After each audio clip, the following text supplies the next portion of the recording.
O que às vezes a gente encontra, minha gente, que nós vamos vivendo de um jeito tão errado, que muitas vezes nós não vamos sabendo nem mais por que a gente agiu daquele jeito ou de outro. Não é verdade? A falta de autoconhecimento é uma coisa muito triste. Porque quando a gente não se conhece, a gente também não se corrige. Se você tem uma dificuldade de autoconhecer-se, você também vai ter uma dificuldade de se corrigir naquilo que você precisa. Porque como é que você vai identificar o defeito, se você não conhece? Se você passa por cima deles o tempo todo e você não coloca a atenção no defeito que tem. O autoconhecimento, ele nos equilibra, ele nos mostra o que a gente é e ele vai também nos dando um instrumental para a gente poder começar a lidar com a gente mesmo. Muitas vezes a sua dificuldade de lidar com os outros, de conviver com os outros, é porque você ainda não aprendeu a conviver com você. Todos nós temos regras, todos nós temos um estatuto interior. Eu me lembro quando eu dava aula de antropologia, eu dizia muito isso para os meus alunos. O ser humano tem um estatuto interior. Se você não leu esse estatuto, você não vai saber manusear você mesmo, você não vai saber lidar com você. Gente, isso aqui que nós estamos falando é igual manual de instrução. Se você compra uma batedeira de bolo moderníssima, mas não lê o manual de instrução, o que vai acontecer? Na hora que você for fazer o bolo, você corre o risco de jogar a massa pela parede e não fazer bolo coisa nenhuma. Não é verdade? A mesma coisa acontece com a gente. Muitas vezes nós não sabemos lidar com a gente porque a gente não lê o manual de instrução. E como é que a gente lê esse manual de instrução, que somos nós? No momento em que você tira um espaço para autopercepção. Tem uma história, no passado, os padres incentivavam muito isso. Vocês devem lembrar, vocês que têm 25 anos igual eu. A gente não podia ir dormir sem antes fazer um exame de consciência. Não tinha essa história? Eu me lembro quando eu era pequena, minha mãe, vai fazer um exame de consciência, menina, antes de dormir. Eu sabia lá que era consciência, eu sabia que era exame. E sabia que exame era um trem muito ruim. Cada vez que a gente tinha que fazer um exame na escola, ele não gostava não. E agora ainda tem que fazer exame de consciência. Acharam aquela palavra difícil. Quase que a gente tinha que chupar uma pastilha para falar a palavra, né? Para ela deslizar certo, consciência. E aí falar essa palavra já era difícil e entendê-la muito mais.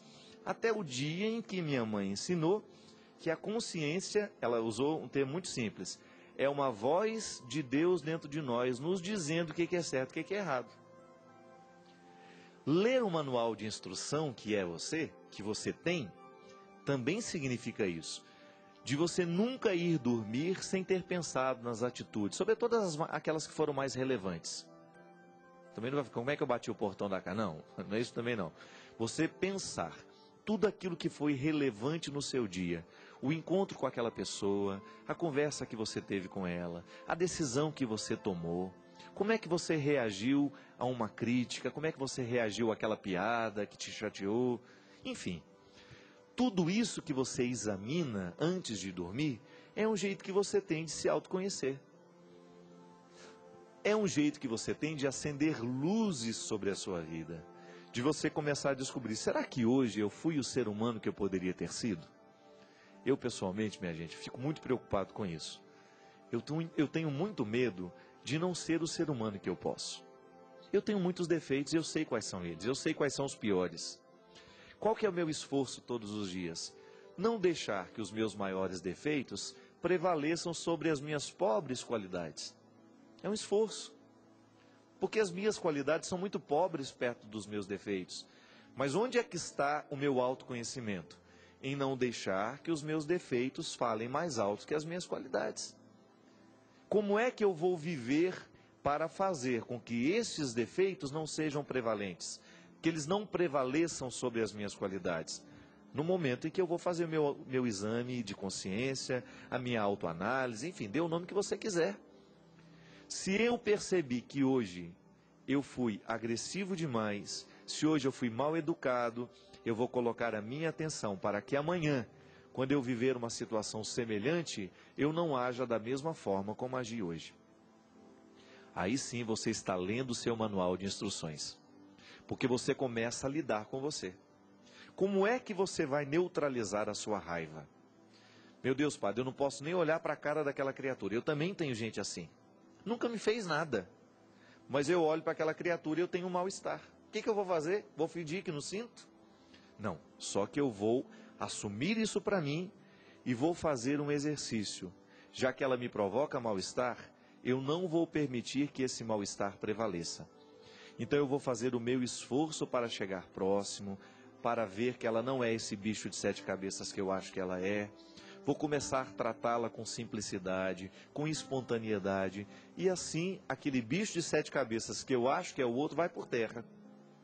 Aí você leu o seu manual de instruções e o mais bonito, aprendeu a lidar com aquela aversão que você tinha com a pessoa. Gente, ter aversão pelas pessoas não é problema, isso é natural. Martin Buber dizia, de maneira muito bonita, um filósofo personalista, ele dizia assim: cada vez que nós nos encontramos com uma pessoa, nós construímos uma terceira. Essa terceira pessoa chama-se nós. É um eu que se encontra com um tu e gera uma terceira pessoa. O que faz a gente gostar do outro é o nós que a gente cria cada vez que a gente se encontra com ela. É o que derrama de mim e o que derrama dela, formando essa terceira pessoa. Por isso que tem gente que é tão agradável você ficar do lado dela. É porque, na verdade, você derrama com ela o que você tem de melhor. Isso chama-se simpatia. Não é que é a simpatia de colocar um troço todo babado na cabeça do menino para ele parar de soluçar, não, viu? Simpatia de ser simpático, de criar empatia. Vocês faziam isso também, esse negócio? Cuspia no negócio de cobertor e colocava na testa para parar de soluçar? Nunca vi um trem dele.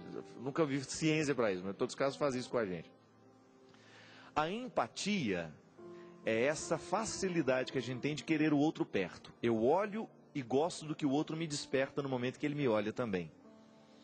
Quando eu tenho uma antipatia, isso é, não tenho a empatia, mas tenho o contrário, que é uma aversão, uma resistência, o que na verdade está acontecendo é que eu não estou gostando do nó que foi feito.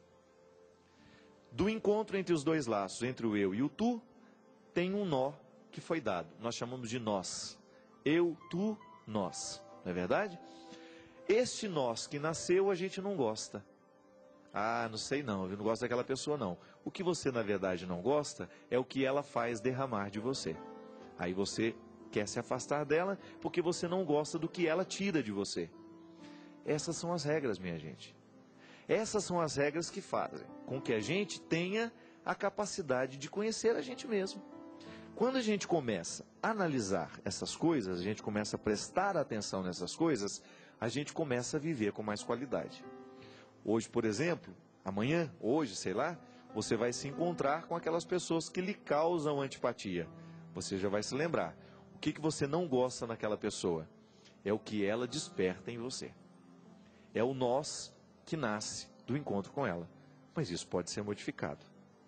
Pode ser modificado porque à medida em que a gente se autoconhece, a gente se controla e a gente não permite que a gente derrame para ela o que a gente tem de pior. E quando eu não me derramo naquilo que eu tenho de pior, eu começo a gostar um pouquinho mais daquela pessoa. Eu começo a superar aquela antipatia natural e às vezes, se sou sincero, se sou honesto, eu vou caminhando até mesmo para tornar-me amigo daquela pessoa. Quantas pessoas que hoje você pode dizer são os meus melhores amigos e que naquele primeiro momento que você encontrou, você nem gostou de ver a cara dela? O meu diretor, China, vou contar agora. China não gostava de mim de jeito nenhum. E hoje é um grande amigo que eu tenho. É um irmão que me encontra e fala: padre, eu te amo, estou com saudade de você. Coisa bonita de você ouvir de um amigo que te ama, que sente saudade de você. Mas o nosso primeiro encontro, para eu gostei dele desde o início, ele não gostou de mim. Ele não gostou de mim. Viveu um processo de antipatia que foi superado no momento em que ele teve a disposição de dar passos ao meu encontro e me conhecer. Não é verdade? Eu pessoalmente penso que às vezes nós perdemos tempo demais na vida com aquilo que a gente não sabe sobre o outro, com aquilo que a gente imaginou e acha que é a verdade. Quem sabe hoje Deus nos dê a graça de criar um autoconhecimento e também uma disposição para a gente encontrar as pessoas com um pouquinho mais de espontaneidade e simplicidade. Até semana que vem. Obrigado pela sua companhia. Que o Deus Todo-Poderoso derrame sobre a sua vida a sua bênção. Ele que é Pai, Filho e Espírito Santo. Amém.